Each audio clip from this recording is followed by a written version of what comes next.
Hello, everybody, and welcome to the Victory Lap. As always, I am James Boss, joined alongside the one and only Shane Tinney, who is very much on time today. And we have a very special guest in the studio with us, Caden Lewin. Caden, how are we doing this morning? Good. Still very tired. Woke up like an hour ago, so yeah. Happens. Early morning shows are never fun. Yeah. But, anyways, getting into the show here today, starting off with the NBA, Rudy Gobert absolutely socked Kyle Anderson during a game. Do they have a real decision to make this summer? I think they do, and I think the move they're going to have to make is they're probably going to have to move Kyle Anderson because they're not going to trade Gobert because, and just real quick before we get into that, let's go back and remember the trade that got Gobert to the because they got Rudy Gobert, the Jazz got Malik Beasley, Patrick Beverley, Leonardo Balmaro, a number 22 pick in the 2020 draft, Jared Vanderbilt, a 2023, 2025, 2027, and 2029 first-round pick, and last but not least, a 2026 pick swap. All that for Gobert, who the Jazz just finished with 5 less wins than the Timberwolves. But with that said, I don't think they can move him, though. I think there's more of an upside to him. Like, you'd rather have Rudy Gobert on your team than Kyle Anderson. But, but with the situation, though, you can't do that. If you're good. Like, this was just a terrible look. I don't really think that you have a whole lot of... I don't think you want Rudy Gobert on a team. Rudy Gobert isn't good. Like, he's great defensively. Sure. He is. He can't score. And a lot of basketball in the current era is scoring. And while it's great to have a defensive center who literally puts up like 6 points a game is useless. And that's what Rudy Gobert is. And now on top of that, he's kind of a locker room problem. This isn't the first time that he's gotten into it with one of his teammates. I mean, he's only not in Utah because he got into it with Donovan Mitchell, who is objectively much better. Like, you can't be getting into these little spats left and right with your team because this is the second place in a row now that he has done something like this. Obviously, it's going to be very hard to trade Rudy Gobert this summer because he's getting paid $40 million a year for the next 3 years. He is simply not good enough to make that kind of money. Not a whole lot of teams will want to give that up. Regardless, they have to move him. You can't have this man on your team. I understand what you're saying about trade Kyle Anderson because he's worse, but like, is he that much worse? Obviously, Gobert is a little bit better, but like, I would rather, if I'm the Timberwolves, I would rather have Kyle Anderson than Rudy Gobert. Yeah, I mean, throughout his career, Kyle Anderson, how would we rate him? I'd say he's been like a pretty solid role player. Exactly. He was with the Spurs for a while. He had a good run there. And again, with this Timberwolves team, like, you would just expect him kind of all around to be better. Sure. And we're going to get into them in a little bit in that game last night. But, yeah, no, and I don't know if you heard the audio of Kyle Anderson in the locker room. He basically was yelling at someone on the Timberwolves, something I'm paraphrasing here. You guys got a decision to make. You guys kiss his behind a little bit too much. So I think something's got to happen, and I don't think Gobert is going to be the one to go because, man, I don't know if it's like a coaching problem with this team, but like we've talked about it before. Look at this team on paper. On paper, it should be one of the best teams in basketball. You pair Gobert and Karl-Anthony Towns, that should be unstoppable. In theory. But here they are in the play-in tournament. Yeah. I feel like since James said that most teams wouldn't want Gobert since he doesn't really live up to the contract, I would just cut him. Just cut. Save some of the money, and just full-on cut him, get some other player from another team or out free agency, then just move on with that. And I don't know. That would be wild if they just straight up cut him this offseason. I mean, it's not the worst. Because honestly, if you can't trade Gobert, do you really want him on your team? I wouldn't. I wouldn't want Gobert. I honestly think they might be better without him. It's like, well, I think it's like high risk, high reward. Sure. Like, if he doesn't do any of that type of stuff that happened, and he just plays, you're happy by having him on your team. Like, he's still a top center in the league. Top 10 center in the league. I think that's fair. Yeah, low top 10. Yeah. But I mean, this was just terrible. Like, apparently he was saying like, or somebody that was around the situation said, well, he wasn't aiming for his face. He was going for his chest when he threw the punch. Exactly. It doesn't matter. Like, the intent was like and it's not like, if you want to compare this to the Draymond Green and Jordan Poole situation, that was preseason. Yeah. Fresh off of winning a title. Yeah. This is the last game of the regular season. You got stuff like that happening. Yeah, it's going into the playoffs. Going into the playoffs, the one thing you don't want is to have something like this come up where, like, it will ruin your team chemistry and once you're hitting the only part of the season that matters. Yeah. Like, this is the worst time to have something like this go down, and it just embodies their team so well. Like, Charles Barkley said that this is the worst trade ever back in January, and looking at it now, it still holds true, honestly. It is. This is one of the worst trades in the history of basketball. Rudy Gobert is not very good. I mean, he's maybe a top 10 center. If he is, he's a low-end top 10. But, like, with the price that they had to pay for a guy who is, frankly, just kind of pretty good, it's absurd. And the team was floundering in January. It's floundering now. Like, they consistently fall flat every single year. You mentioned it. Their team should not be this. It should not be this mediocre. Mike Conley, Anthony Edwards, Karl Anthony Towns, Rudy Gobert. That should be one of the top teams in the West. What more can you ask for? Not much. You have a bona fide superstar, young superstar in Ant. You have a great veteran point guard in Mike Conley. You have a scoring 4 in Karl Anthony Towns, who could be a 5. And then you have a former Defensive Player of the Year center. That should be enough, one would think. Especially in the West this year. Yeah, especially in the West this year, where they really haven't. There hasn't been a team that really stood out at all this year. So the fact that they continuously underperform year in and year out, I mean, it's a perfect embodiment of this team. Because Rudy Gobert consistently underperforms year in and year out whenever anything feels like it starts to matter. I don't like Gobert. He's a bum. No, and I think it's also kind of funny to note too, the Jazz actually averaged more points per game than the Timberwolves. Yeah. Because they have a 5 who isn't afraid to score. Yeah, and like I said, like the Timberwolves were just not that much better than the Jazz. They weren't. After the Jazz basically blew everything up. Yeah.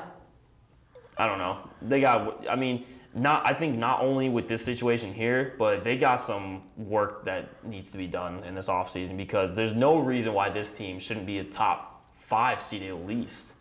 Yeah, I mean, next season they should be winning 50 games. They should be. They should be one of the top teams in the league, not just in the West. Yep. There's nothing on paper that should be holding them back. We'll see what happens. Fortunately, paper don't play the games. Anyways, moving on to our next NBA topic. The Dallas Mavericks are currently under investigation for embracing the tank. Do we think this is a bad look for the league? Well, I think this is a terrible look for the league, right? Like, the Mavs basically said, we don't care about the play-in tournament, give us a better draft pick. And the play-in tournament is only been around for a couple of years now, and the purpose of the play-in tournament is to give the basically 9th and 10th seed a chance. Because sometimes we feel like, okay, maybe those teams are actually better than the 7th and 8th seeds. Yeah. But the Mavericks were, no thank you. We want a higher draft pick.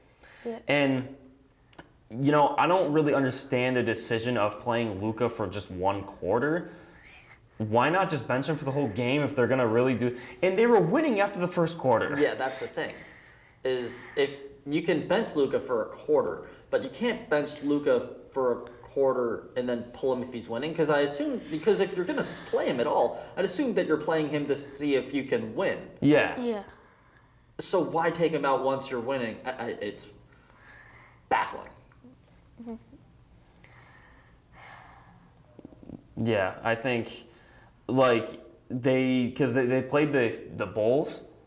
Yeah. It was against the Bulls. Yeah. That's a winnable game, absolutely. And even still, like regardless of the situation, like I never liked when teams sort of just do this. No. Just kind of give up. Like I don't know. That just goes against everything that the love of the game should be. Just playing to win the game. So yeah, I don't know. And apparently it wasn't Luka's choice because No, Luka absolutely did not want this. no, because in a press conference he was like, yeah, no, it wasn't. He was like, I wasn't happy about it. He's like, that's all I'll say. So it kind of sounds like he wasn't really trying to throw anyone under the bus, but kind of was just like, it wasn't up to me. Yeah. It's a bad look. I mean, this is a terrible look. As much as I will say that teams should tank because it's smart, it's terrible for sports.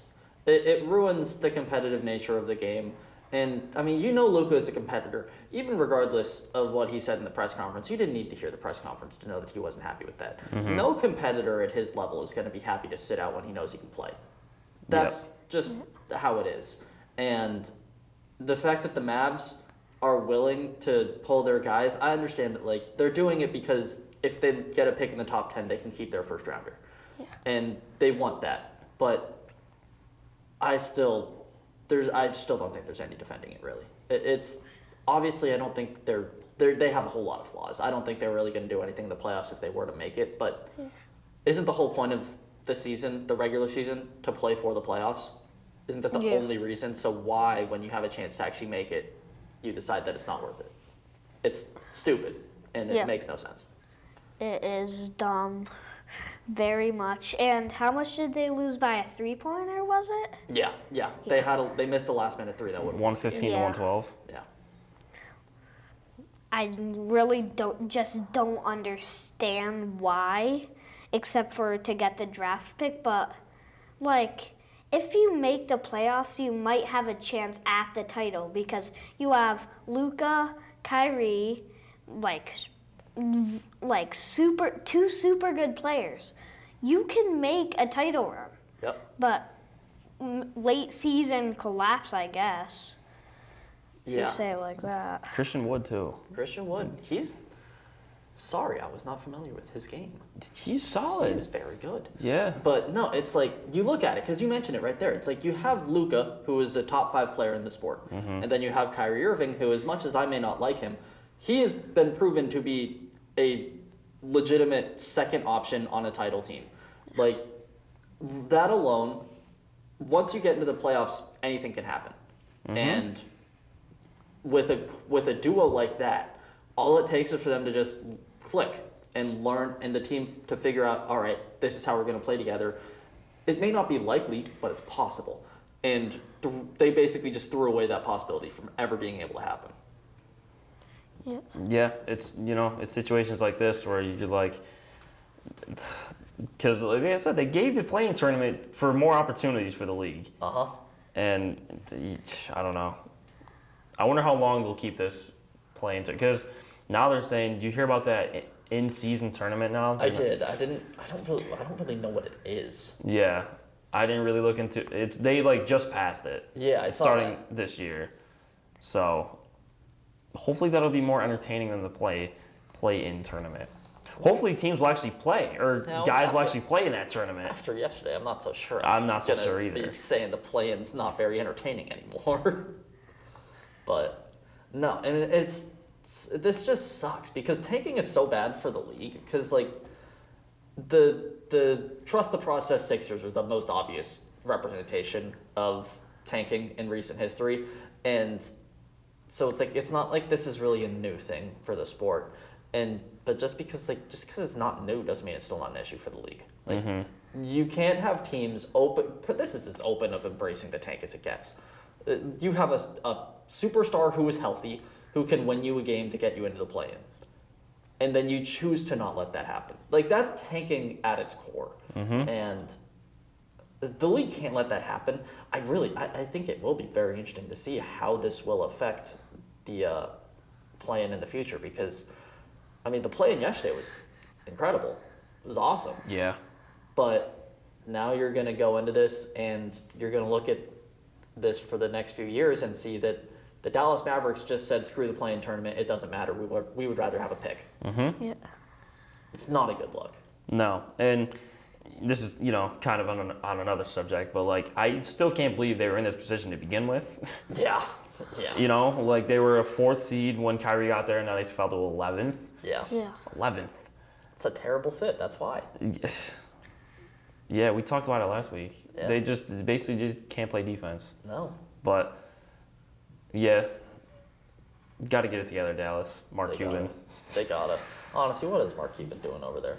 Not enough. Obviously. Or just not the right things. More Yeah. like it. You can't trade your best defender for a guy who can't play defense. Yeah. It doesn't work. It'll sell tickets, it'll sell jerseys, but that's really about it. And I think that's all Mark Cuban cares about sometimes.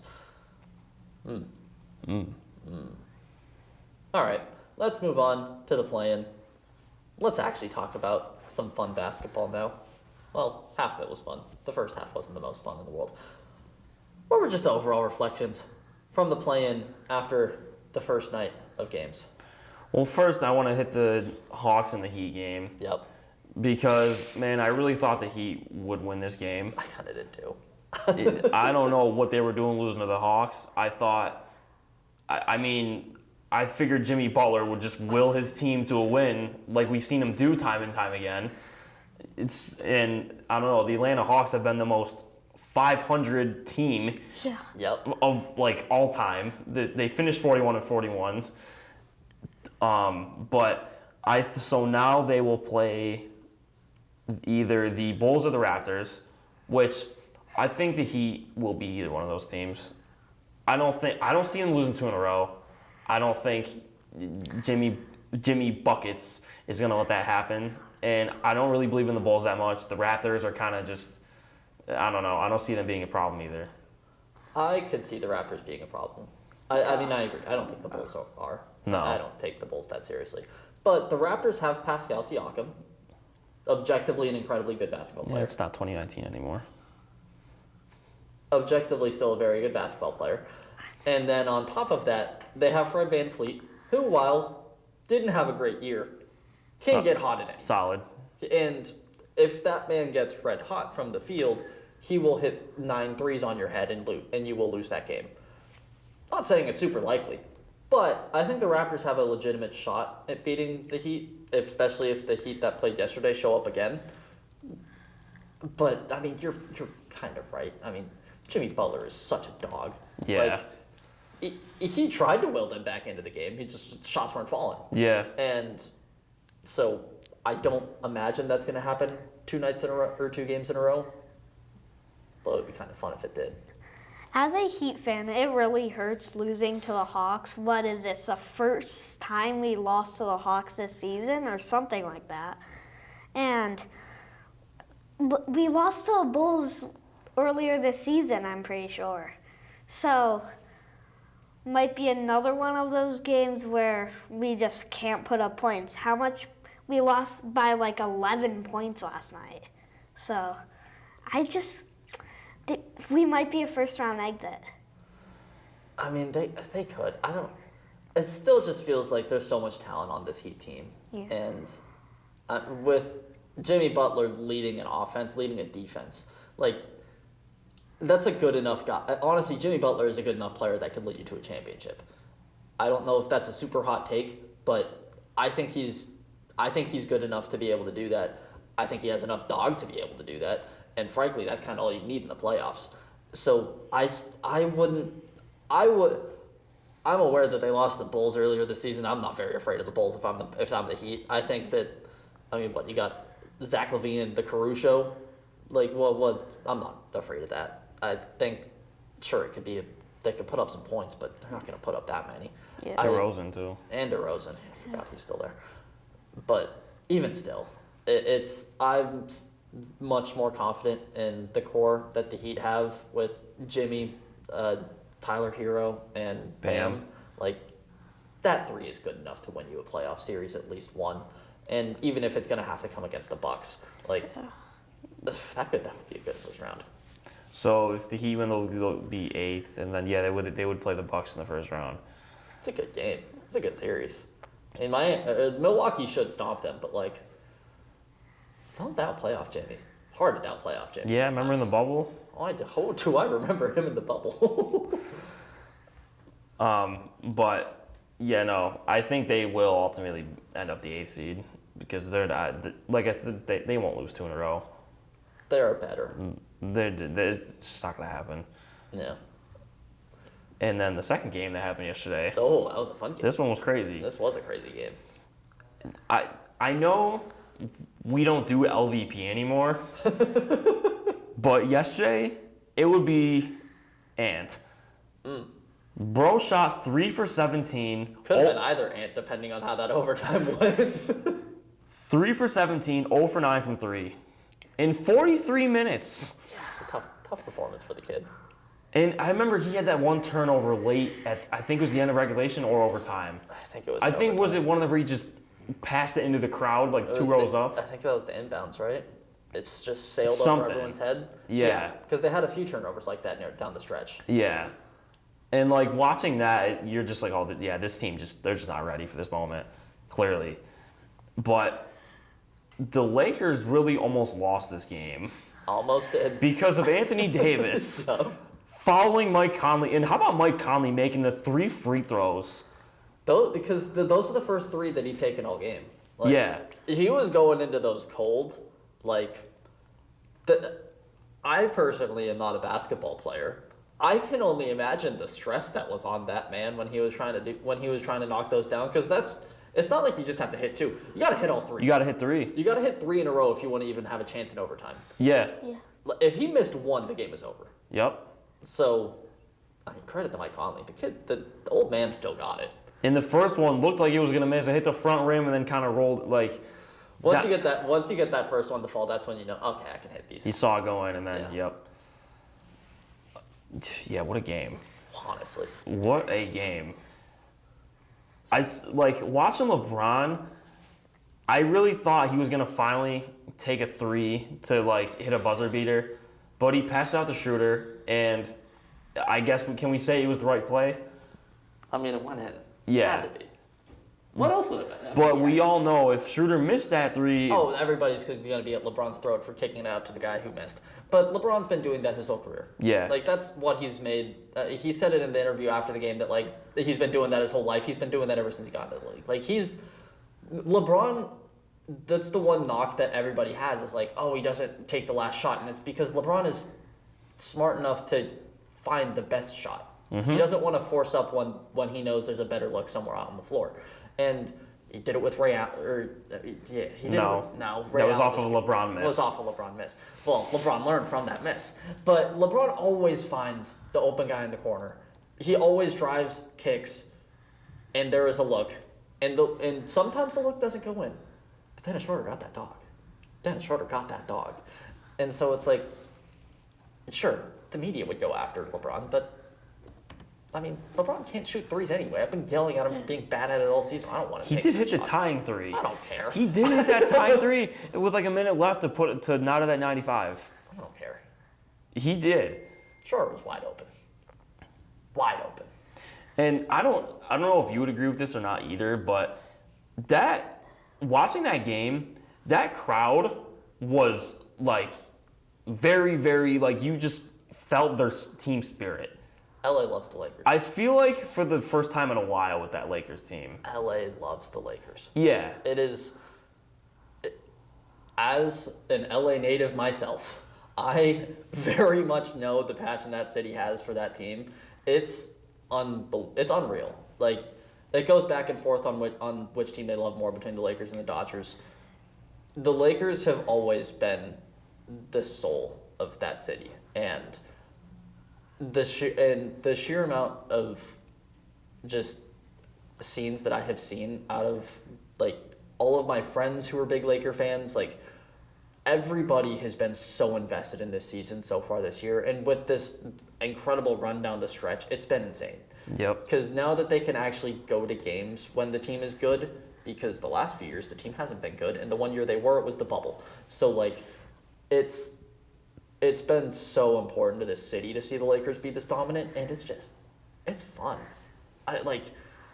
I have been a pretty loud Laker disrespecter this season.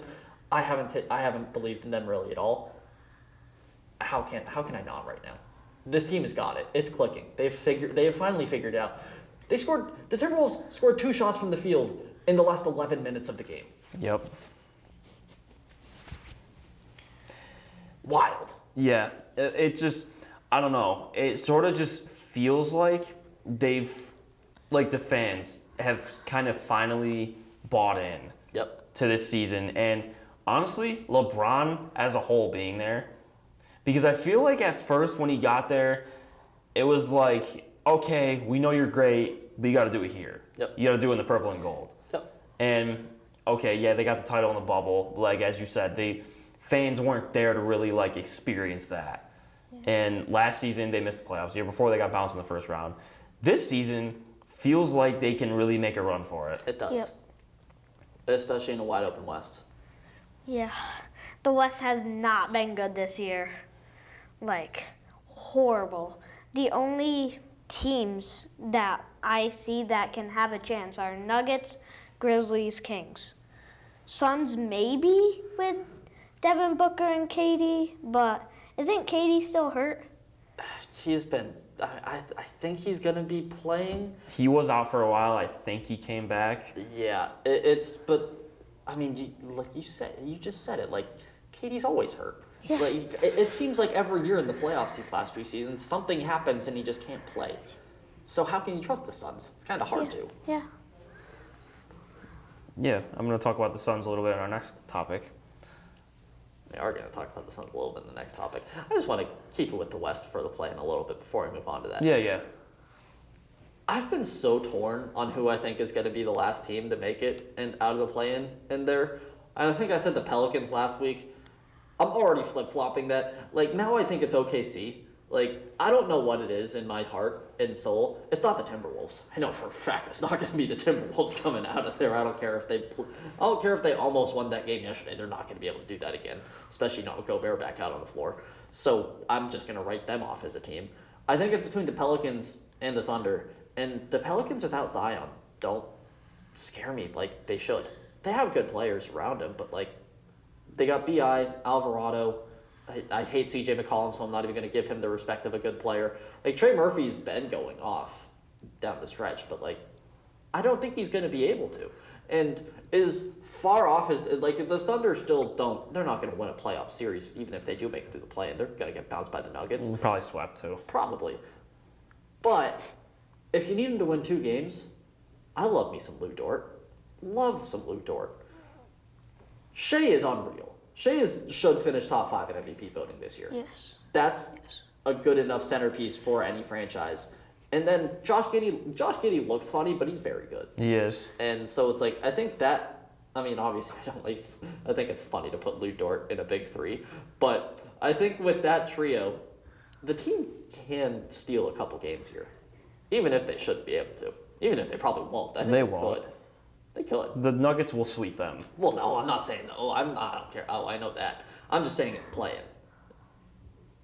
Oh, yeah. I think they can sweep. I think they can steal these next 2 games in the play-in, and then earn the right to get swept by the Nuggets. Yeah, I got the Timberwolves. I don't know. I just don't think they're going to lose again to either one of these teams. And I don't know. I'm not really seeing it with the Thunder or the Pelicans. I think Shea is going to get you 30, 35, but ultimately they're going to end up losing. Especially you said if Gobert, but okay, despite everything, Gobert is very good defensively. Yeah, but they don't need. I don't think Gobert is going to have a huge impact defensively in this game, though. It's not like the Thunder are relying on a big man down low to get their points. Yeah, but he'll block shots. He will. He'll block shots, but Shea doesn't need to drive in to get his buckets. Yeah. Shea will get he'll get his 30, but I don't know. I think at the end of the day, the Timberwolves will end up as the 8th seed because in the Pelicans, they're just missing something, and obviously that something is Zion. And yes. I don't know if you very big something. And I don't know if you've seen his quote. I did see his quote. He said, "I'll start playing when I feel like Zion again." Yeah, he says physically I'm ready to play, but I don't want to play if I don't feel like myself.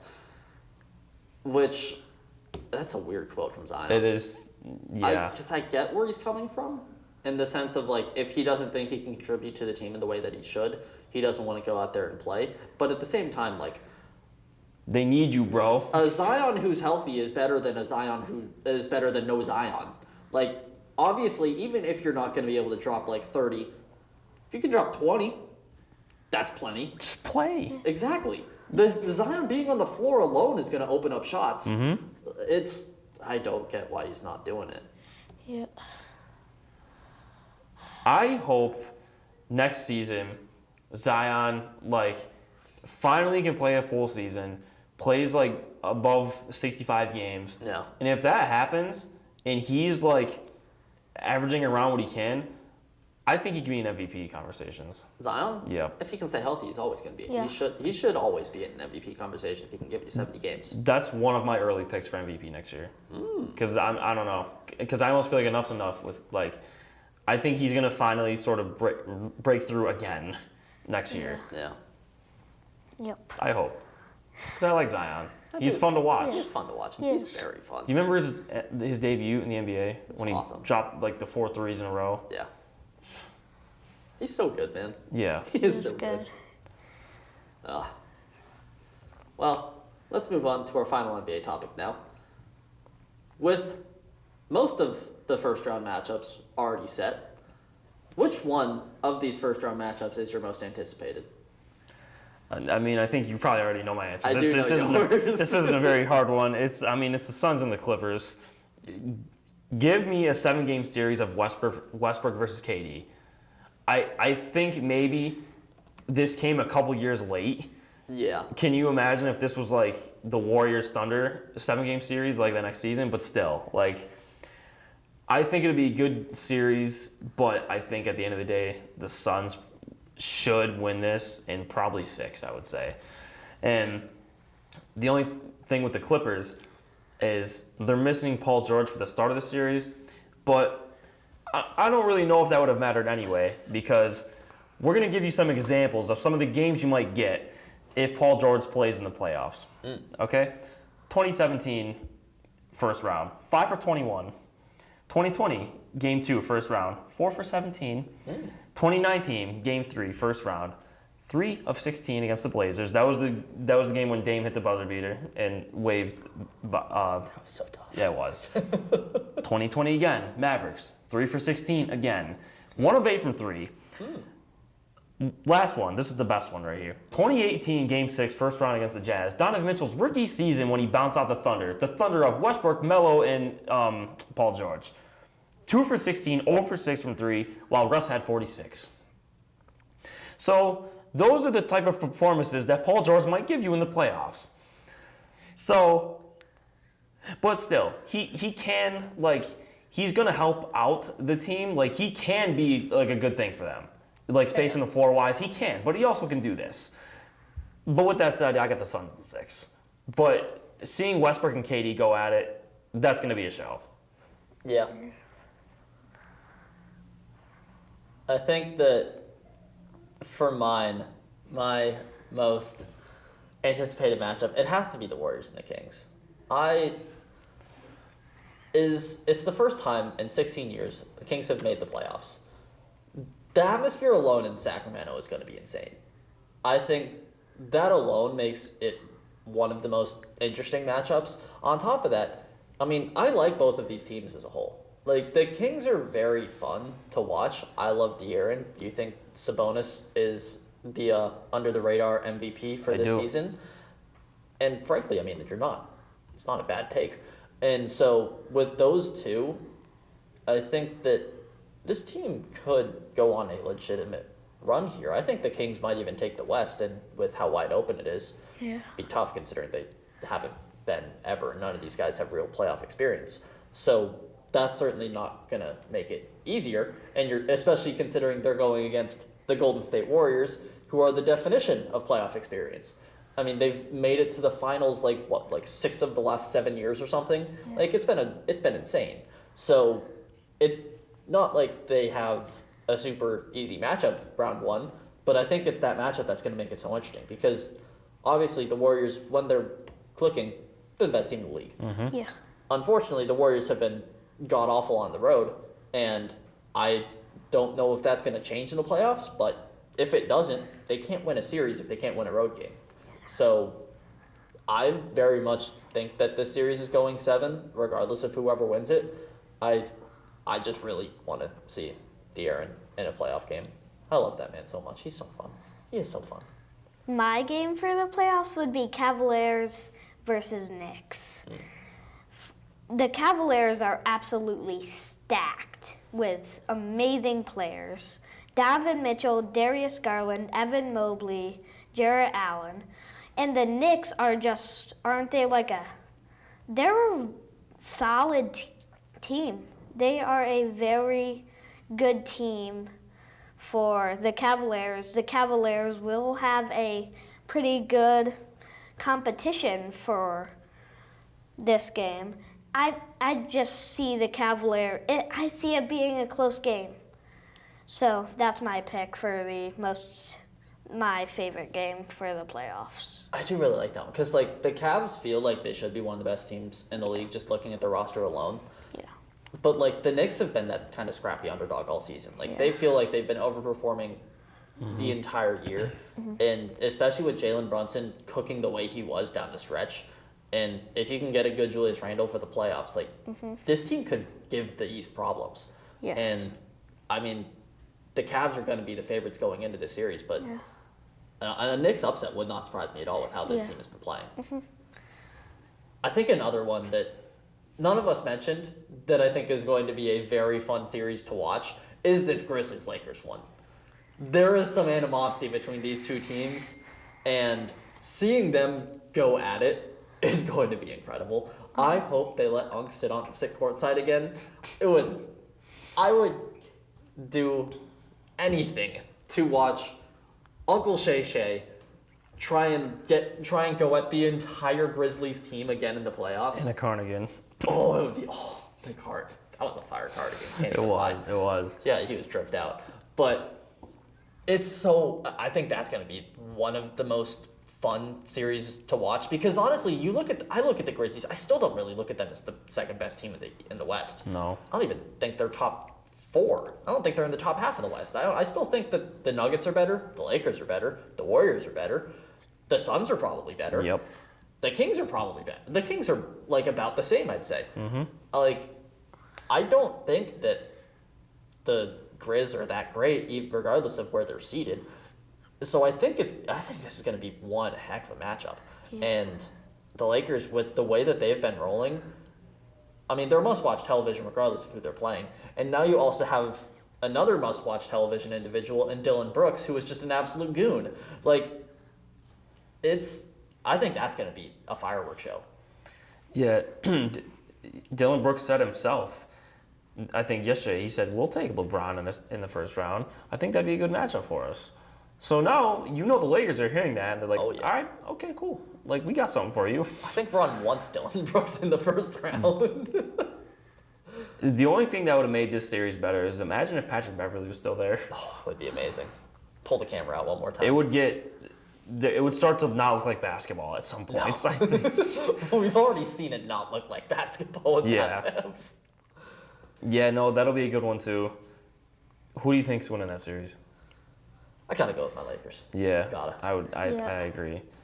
I think I would say Lakers and I'll say Lakers in 6. Yeah, I think 6 is about right because they're not winning. It's going 6 or 7. They're not going to win this quickly. The Grizzlies are too good They're too good of a team to go down in 5. They're definitely too good to get swept. Yep. So they'll steal a couple. They'll take a couple. They'll make the Lakers. They'll make the Lakers battle for all 6 of them. The Grizzlies are defensively, this team is incredible. Mm-hmm. And with Ja back, it's gonna be tough. Yeah, I'm also picking Lakers to win this series.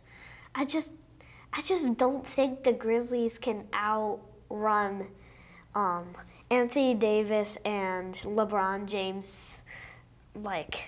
They're just too good of a team, the Lakers.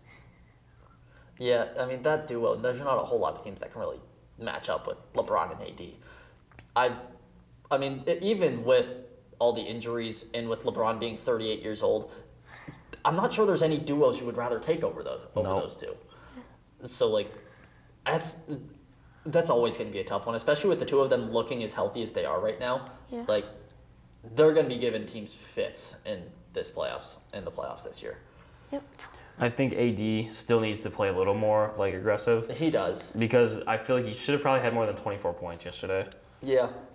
I Yeah. still feel like AD should be the leading scorer on that team and not LeBron. Like, I think they should have sort of like, LeBron has said it before, like, yeah, I sort of want to kind of hand the keys to AD as like I get older and stuff because AD is still in his 20s, which is insane because it just feels like he's been around for forever. Yeah, that doesn't feel right. Yeah, and LeBron's pushing 40, Yeah. and he's dropping 40 every night. Yeah. Yeah.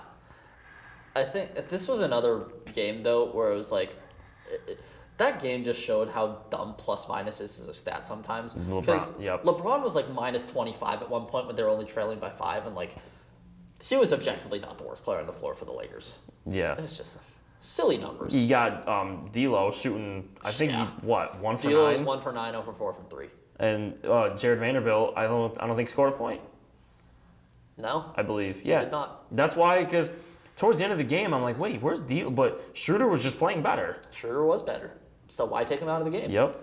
And, I mean, Rui Hachimura was playing better than Vanderbilt. Mm-hmm. Why take him out of the game? So it's like, you got two guys like that where they're just able to carry the load for the Lakers. If the Lakers bench is so much better right now than it has been all season and than it has been in recent years. Like, this team is scary. It is. Yes. But with that said, like, they can't make some of the mistakes that they made last night against. No, they cannot. Like, I think it was like overtime they were up by 5, or no, it was overtime they were up by 3, and they turned it over on the inbounds and leave Torrin Prince for a wide open 3 that he just shanks. Like, that was bad. Like, they got away with that game, but They like did. in that like film study, they cannot be very happy with that win. No, Because they kind of just squeaked by. And the Timberwolves also probably sold worse than a team we've seen all season because they said they scored 12 points in that quarter. Yep. Their worst all season. Yep. What a time to have that. Seriously, 12 points in one quarter of an NBA game is insane. Yeah, and like you're not gonna see that against the Grizzlies or whoever they face. So they got some things to tighten up, but they won. That's all that counts, and they're gonna see the Grizzlies 4 games in a row now, That they will. or 7.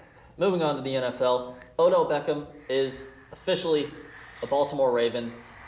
What kind of an impact do we think he has on this offense? The Ravens haven't had a good receiver for a while. Devin Duvernay, you can argue, is If that's your okay. best receiver, that's not a great look. Yeah, though. exactly. And when I saw this OBJ signing, I had a whole new look on Lamar Jackson. He might be coming back to Baltimore. Ever since OBJ got there, I knew that Lamar will not be leaving Baltimore. Yeah, it's one where it's like, I may not be super high on Odell at this point in his career. I mean, he's a solid receiver. Yeah. I don't know if he's necessarily a number 1, but the thing that Odell brings that not a whole lot of receivers bring is quarterbacks want to throw to him. Yeah. And so, like, you have Aaron Rodgers, one of his demands was that the Jets got Odell. Obviously, that did not happen. But you have one guy who's won 4 MVPs, you have a guy who won 4 MVPs, who says he wanted Odell. Now you have Lamar, who is a unanimous MVP, who is saying he wanted Odell. Now Odell is there. This is going to change things. And now the ball is in Lamar's court. He's going to have to be the one to try and make a decision. He's going to be the one who has to make a decision here because the Ravens have just given him something he wanted.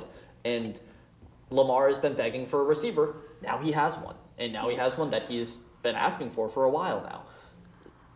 I'm kind of with you now. I don't see him playing somewhere else unless something drastic changes in the next few weeks. It seems like he's going to come back to Baltimore. Yeah. which is wild because for the last, month now, it's felt like there was no shot of him ever playing for them again. Yeah. And if somehow if Lamar Jackson doesn't go back to the Ravens, my pick behind the Ravens, the Tennessee Titans. Yep. They can get him. He'll fit right into that offense with Derrick Henry. And even it's basically switching the Ravens with a good running back. Because the Titans don't really have a good receiver. Neither do the Ravens. Nope. The Ravens have a okay running back with J.K. Dobbins.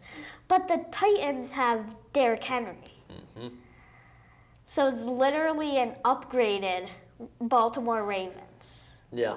I think the only downside to the Ravens is they don't have a Mark Andrews. Yes. But I think that if you can pair Lamar with Derrick Henry, that running game is going to be insane. Yeah. Like, you have the speed guy is the quarterback in Lamar who can run around anybody, and then you have Derrick Henry who will just punch you in the mouth. Yeah. Like, I would love to see that duo, especially considering that Tennessee just went out and said that, Malik Willis isn't our guy. Yeah. Which, I mean, is fairly obvious if anybody watched him play football. He had a QBR of 12 over 8 games.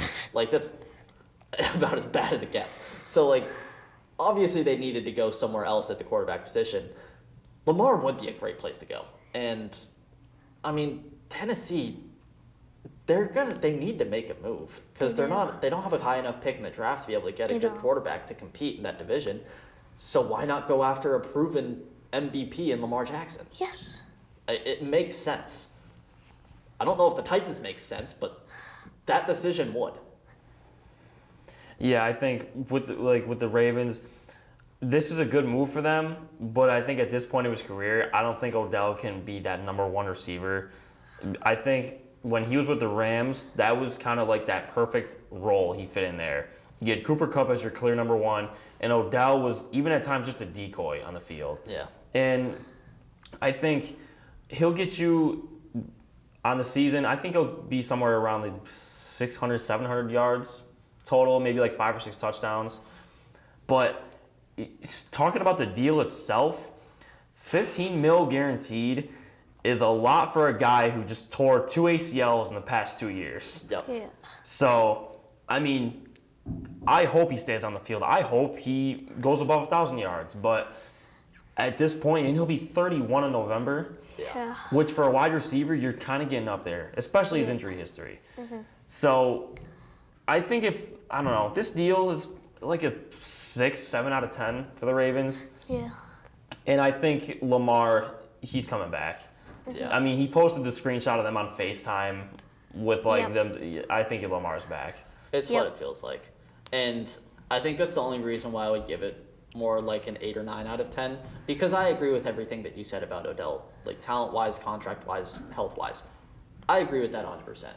I don't love the idea of giving $15 million guaranteed with the possibility of it being $18 million to someone who hasn't played football in over a year. And he's coming off a torn ACL, and he's going to be 31. That's a lot of money to a guy like that. However, if you can turn that money into Lamar Jackson, it's worth it. Because it'll basically offset what you would have paid Lamar's contract. Because they only got to pay Lamar $32 million this year, if he is playing for him. So let's say that they were going to pay him $40, and they weren't going to sign Odell. It's basically like you just got a receiver for $7 million, and you're paying your quarterback all that money. It's I think the money that they could have spent on Lamar, they just spent on Odell to make sure that Lamar plays for him. It makes sense. I like them. I think it works for the Ravens because they pretty much just got their guy back. That's essentially what this deal was. Let's do something to get our franchise quarterback to play for us. Yes. And now they have him again. Yeah.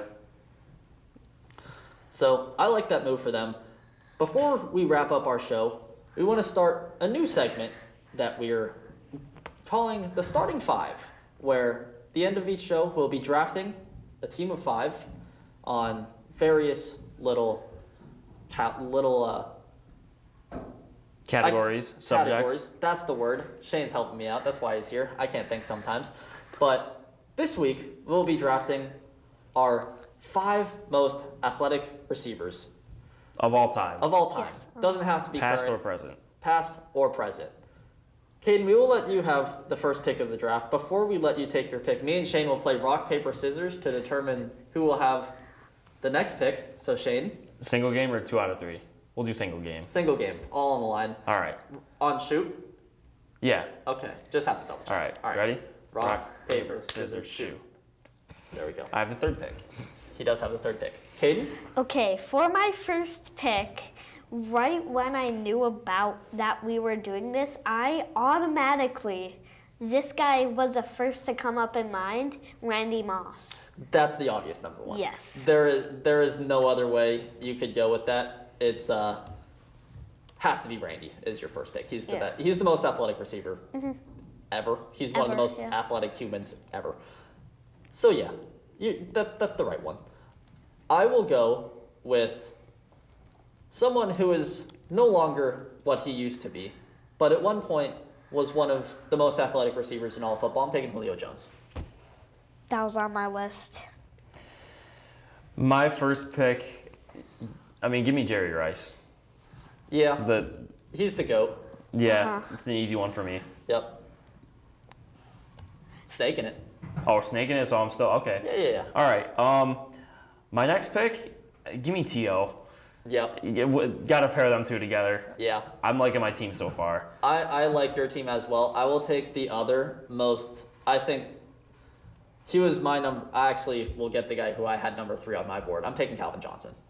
He's 6'5" and he ran a 4.3. Yeah. He was just about the only thing that was fun to watch for that Lions team for years. Yeah.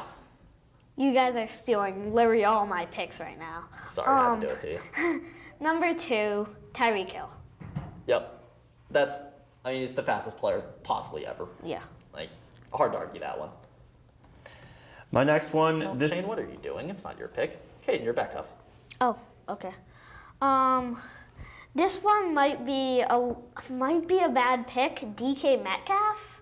I like that one. I had him on my board. good one. He's insane. DK, I don't know if you know this, has the combine record for the most reps on the bench ever. Oh. And he's also basically an Olympic level sprinter. Yeah. Yeah. And 10-3 and 100. And he double jumped in real life. Yeah. That's DK was very high on my board. He might have been my next pick. Someone who I will go somewhere very, very underrated. The definition of athletic but not actually very good. I'm taking Darius Hayward-Bay. He had one of the greatest combine performances ever. He ran a 4.3 40, a 38-inch vertical, and a 10-foot broad jump. If you want to just look at pure athleticism, the man had it. He may not have been good at football, but he was athletic. He was. My next guy I'm taking, someone we just talked about, give me OBJ. Those first few years with the Giants, I don't know if I've ever seen a more athletic guy on the field. And did you know when he was 13, he almost joined the U.S. national soccer team? He said soccer was the first sport he played. And he said he was actually better at soccer than he was at football. So seeing how good he is at football, I can only imagine how good he was at soccer. And also, we remember some of the catches he used to make.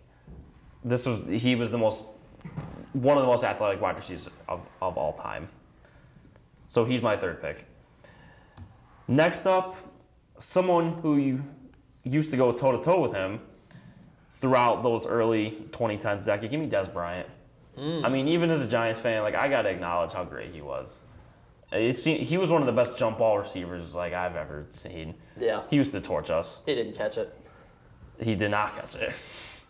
I'm going to continue to go with football players that are much more athletic than they are talented. This is someone who killed it both on and off the field. Give me Henry Ruggs. He had one of the greatest combine performances ever.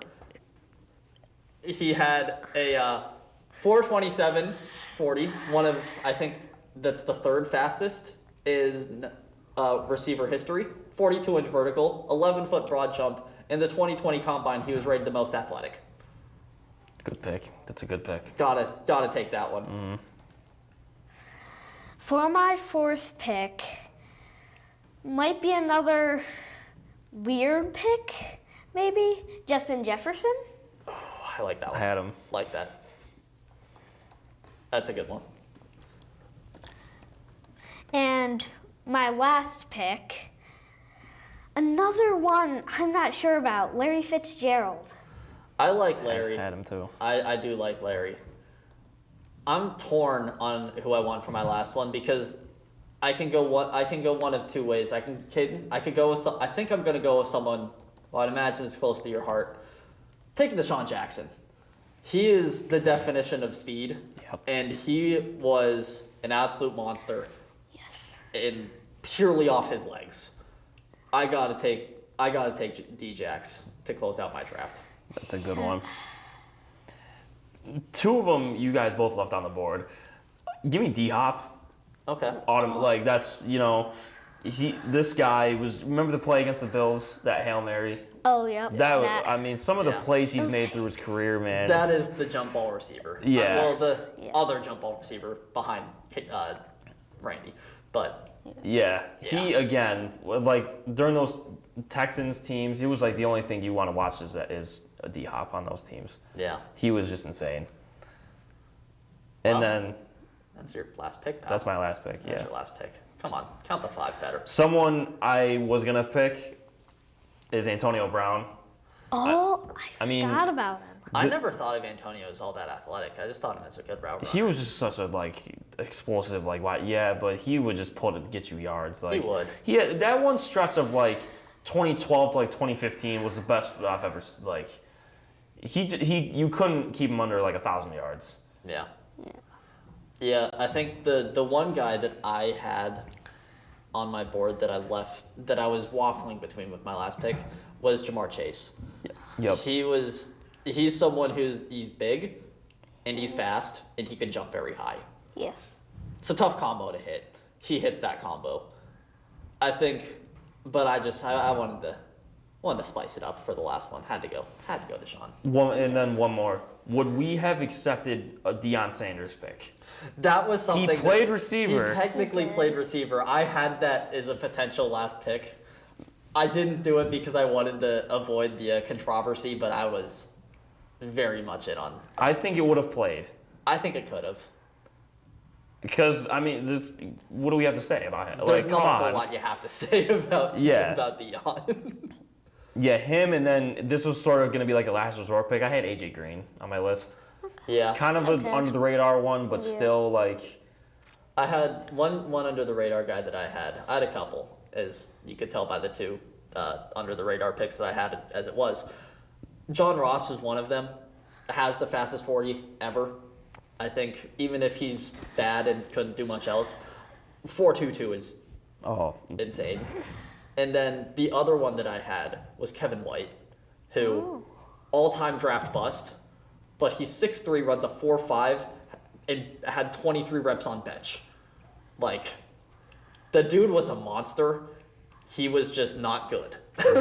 So there's a lot of guys like that who just kill the combine and then suck in the league, and it's kind of fun to see all of them. Yeah, it is. And it's kind of fun to have something like this where you can talk about them again. Yeah. Yeah. That's why we brought up this topic. That's why we brought up this topic. One of the other people I had on my draft list that later on I just totally wiped off, Marvin Harrison. I think it's. I was in between in that one. Yeah. But That's good. I just didn't want to choose him. That's a good that guy. I mean, if you get Peyton Manning to love you as a player, I think you're doing something right. Yeah. But that will wrap up our draft, our show. Thank you all for joining us here on the Victory Lap. Thank you to Caden for sitting down with us here today. Thank you very much for having us. First guest since moving off the radio. Yeah. Always a good time. But that will do it for us here this morning. Thank you all for joining us here on Utica TV. Make sure to like and subscribe, and we will see you next week.